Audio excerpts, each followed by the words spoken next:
Isso não é um tombamento, isso é uma desapropriação. E nós chamamos isso de desapropriação indireta. Indireta por quê? Porque o Estado não declarou utilidade pública para depois pagar a indenização, para depois entrar no bem. Então, o que eu vou fazer? Eu vou propor uma ação e vou dizer, juiz, reconheça que eu fui desapropriado e não tombar do bem, reconheça que eu fui desapropriado e defina um valor indenizatório justo. Isso é uma ação de desapropriação indireta. Muito comum vocês encontrarem o nome ação de indenização por desapropriação indireta.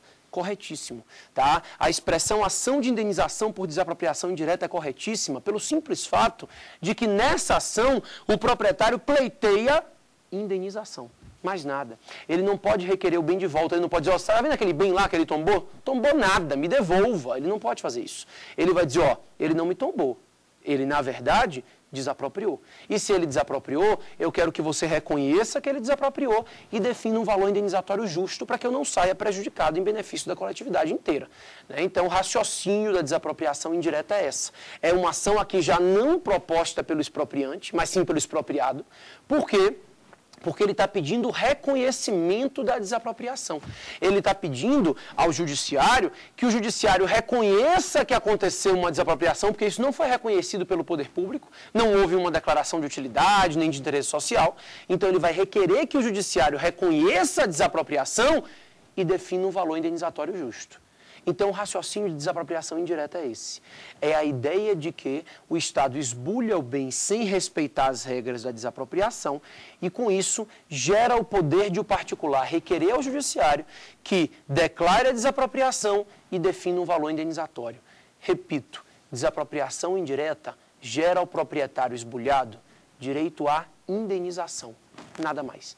Eu não posso, eu, proprietário, requerer que o bem retorne a mim. A única garantia que eu tenho realmente é o direito ao pagamento de um valor indenizatório justo. Maravilha. Eu preciso lhe dizer, eu não posso deixar de dizer isso, a servidão por lei é bem discutível, tá? É bem discutível se aceita ou não uma servidão por lei, porque a lei é geral e a servidão seria específica. Mas eu tenho um exemplo clássico que você já sabe, a servidão decorrente do tombamento.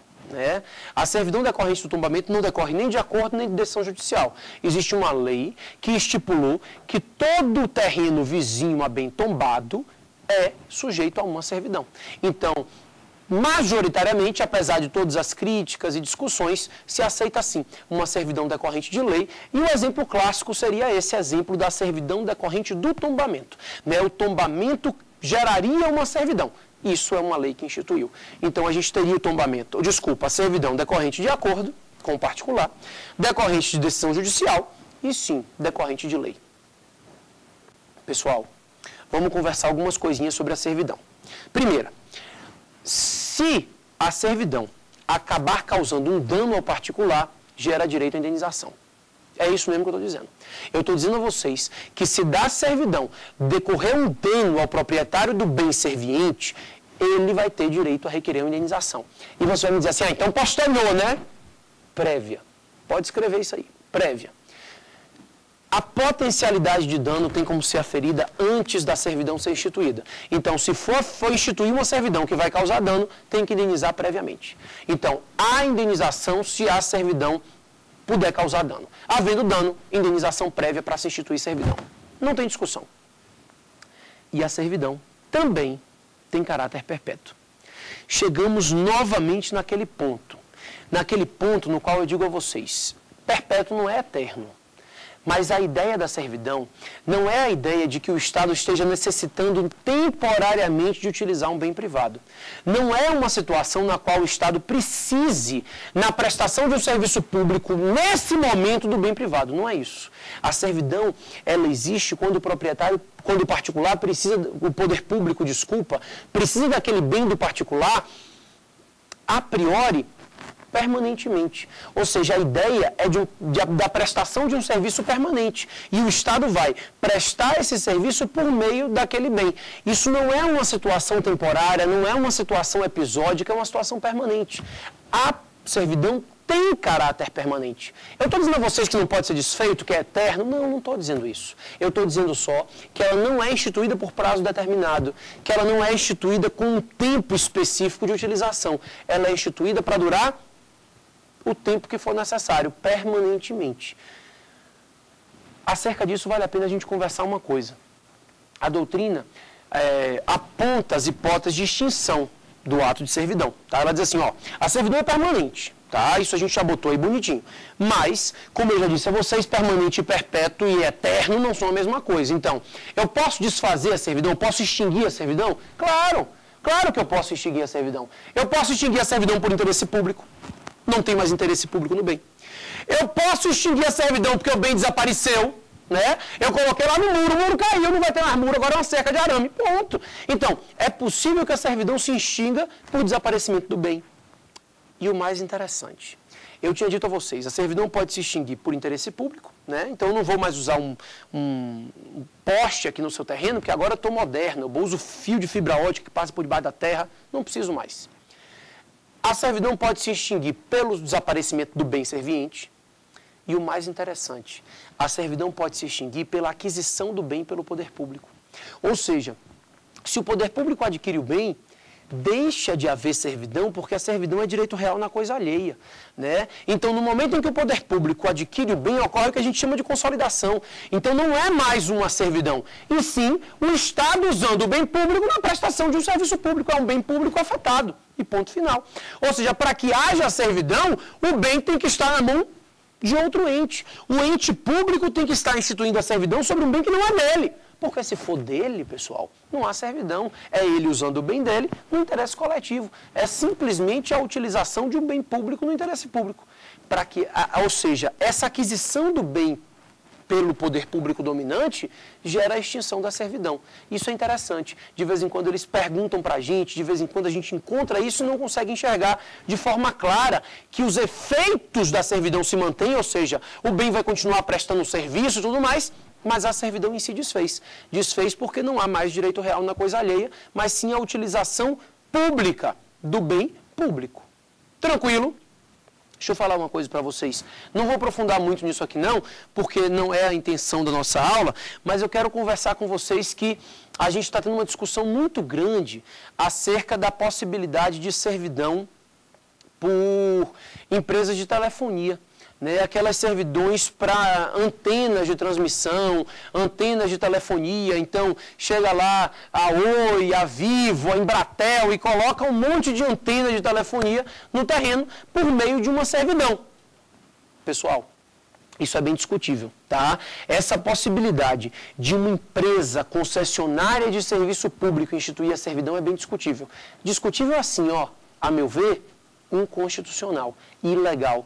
Por quê? Porque a servidão é, antes de tudo, o exercício do poder de polícia. Tá? O que é o poder de polícia do Estado? O poder de polícia do Estado é o poder que o Estado tem de restringir o exercício de liberdades individuais e de restringir o uso, gozo e disposição da propriedade privada na busca do interesse público. Isso é o poder de polícia. Tá? Esqueçam polícia judiciária, repressão criminal, não. Aqui é direito administrativo, eu estou falando de polícia administrativa. O que é o poder de polícia administrativa? É esse poder que o Estado tem de restringir o exercício de uma liberdade individual, de restringir o uso, disposição de uma propriedade privada para garantir o interesse coletivo.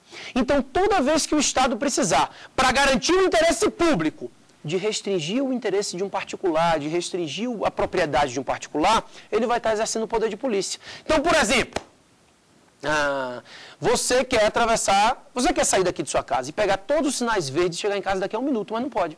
Você tem que parar se o sinal ficar vermelho. Por que você tem que parar se o sinal ficar vermelho? Porque é o poder de polícia do Estado. Você fica restrito para garantir o interesse coletivo do trânsito fluir de forma correta. Você quer fazer passeata? Que sucesso! Pode fazer, direito de associação, de expressão, tudo mais. Agora, se ela for tumultuosa, violar a paz pública, o Estado vai lá e dissolve.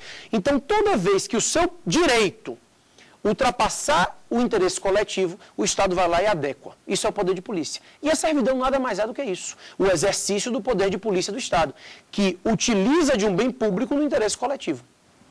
Existe um entendimento já pacificado na jurisprudência de que o poder de polícia não pode ser exercido por particulares, não pode ser delegado. Não se admite a delegação do poder de polícia. Por que eu estou dizendo isso? Eu vou dar um exemplo, e para a gente conseguir chegar nesse ponto que está me interessando. Conselhos profissionais, CREA, CRM, não vou falar da OAB aqui, porque a OAB ela tem um regulamento próprio. Mas o CREA, o CRM, os conselhos profissionais como um todo, eles eram regulamentados por uma lei. E a lei dizia o seguinte: os conselhos profissionais são particulares que prestam serviço público por delegação. O que é que o STF disse? Não, aqui não. Serviço público, diabo. O que o conselho profissional faz é o exercício do poder de polícia. Não há prestação de serviço público, pelo menos não majoritariamente. O que o conselho profissional faz? Ele restringe o exercício da liberdade profissional para adequar o interesse público.